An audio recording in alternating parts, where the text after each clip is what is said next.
Praise the Lord. Hallelujah. Àkókò yìí ni àkókò àdúrà fún àwọn aboyún àti onímísí.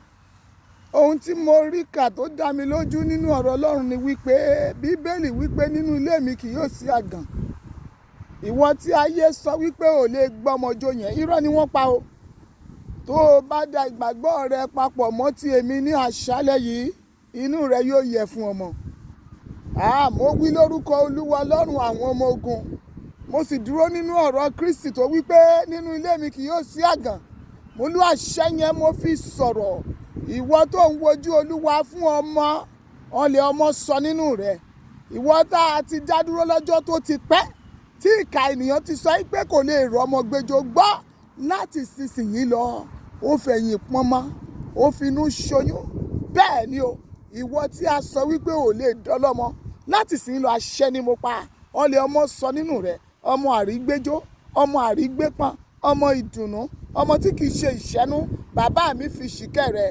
Ìwọ tó ń gbọ́ ohun àdúrà yìí, ó yá gba ọmọ tirẹ̀. Ìwọ tójú ọmọ ń pọ́n, ó yá gba ọmọ tirẹ̀. Ìwọ tí inú rẹ kò ṣí fún ọmọ láti sísìn lọ àṣẹ ni mo pa. Mo lo agbára tó wà nínú àṣẹ ọ̀rọ̀ pé nínú ilé mi kì yóò sí àgàn. Mo lo agbára yẹn mo fi sọ̀rọ̀. Ó yá gba ọmọ, gba ọmọ, gba ọmọ, gba ọmọ, inú rẹ, gba ọmọ, inú rẹ, gba ọmọ, inú rẹ, gba ọmọ, inú rẹ, gba ọmọ, inú rẹ, gba ọmọ, inú rẹ, gba ọmọ, inú rẹ, gba ọmọ.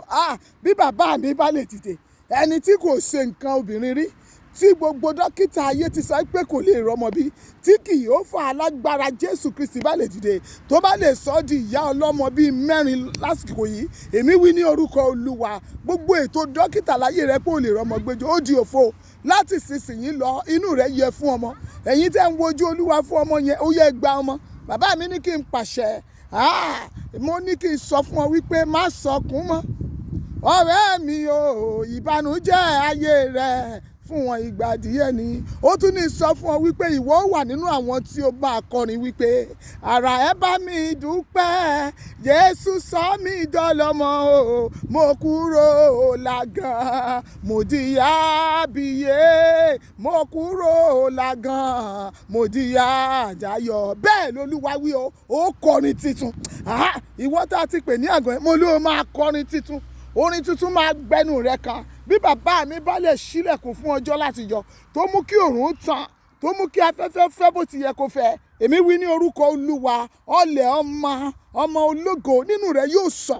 Elédùmarè yóò gbin ọmọ ọlẹ̀ ọláyọ̀ sínú rẹ. Ó finú ṣoyún, ó fẹ̀yìn pọnmọ. Lórúkọ Jésù Kristi ni mo wí èyí jáde wípé ẹ̀yin tí a pè ní àgàn láti sísìn lọ, ẹ lọ fò fún ayọ̀. Bí Anna bá lè fò fún ayọ̀, bí Elizabeth bá lè gbọ́ ìró kíkí olùgbàlà, ìyá olùgbàlà tí ọlẹ̀ ọmọ sì sọ nínú rẹ̀. Èmi wí ní orúkọ Olúwa lónìí, gẹ́gẹ́ bí bàbá ti fi sí mi lẹ́nu láti pàṣẹ, ọlẹ̀ ọmọ ológo ó yá kó sọ nínú rẹ̀. Ọmọ àrígbéjó ó yá kó sọ nínú rẹ̀. Ìwọ tó ń wojú Olúwa fún ọmọ yẹn, àmì ni kó máa ṣe. Ó yá gba ọmọ, gba ọmọ, inú rẹ gba ọmọ, inú rẹ gba ọmọ. Gbogbo ilé ọmọ ètò ti bàjẹ́, ọwọ́ àtúnṣe Olódùmarè ó yá ó wọnú ilé ọmọ yẹn lọ. Bàbá mi ṣàtúnṣe ilé ọmọ yẹn. Ilé ọmọ rẹ táyé ti sọ pé kò lè gbọmọ dúró, tí dókítà ti ní kò lè gbọmọ ro, èmi sọ̀rọ̀ gẹ́gẹ́ bí ẹni tí a fi rán. Mo sọ gẹ́gẹ́ bí ẹni tí Olúwa fi sí lẹ́nu láti pàṣẹ sínú ayé ìwọ tó ń wò mí yìí tí a pè ní àgàn. Ó yá inú rẹ kó yẹ fún ọmọ,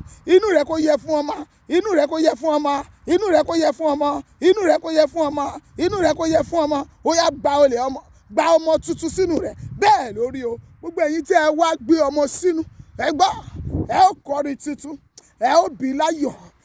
Mo pàṣẹ gbogbo ìwà aboyún yẹn, ó máa bí láyọ̀. Lórúkọ Jésù Kristi ti Násárẹ́tì lèmi sọ̀rọ̀. Ìwà aboyún tó wà ní ipò ìlóyún yẹn, ó máa bí tibítì rẹ̀. Ọjọ́ ìkúnlẹ̀ rẹ̀ ó kọrin titun. Lórúkọ Jésù ó kọrin ayọ̀. Láìpẹ́ wọn ó kí ọ kú oríire. Ọmọ inú rẹ̀ kó gba agbára. Agbára Ọlọ́run wọnú ayé ọmọ yẹn lọ. Agbára Ọlọ́run tí òkùnkùn ò lè fọwọ́ kàn. Agbára tí ìka ènìyàn ò lè fọwọ́ kàn. Èmi sọ ní orúkọ Ọlọ́run àwọn ọmọ ogun. Ó yá ìwà aboyún yẹn gba agbára Ọlọ́run.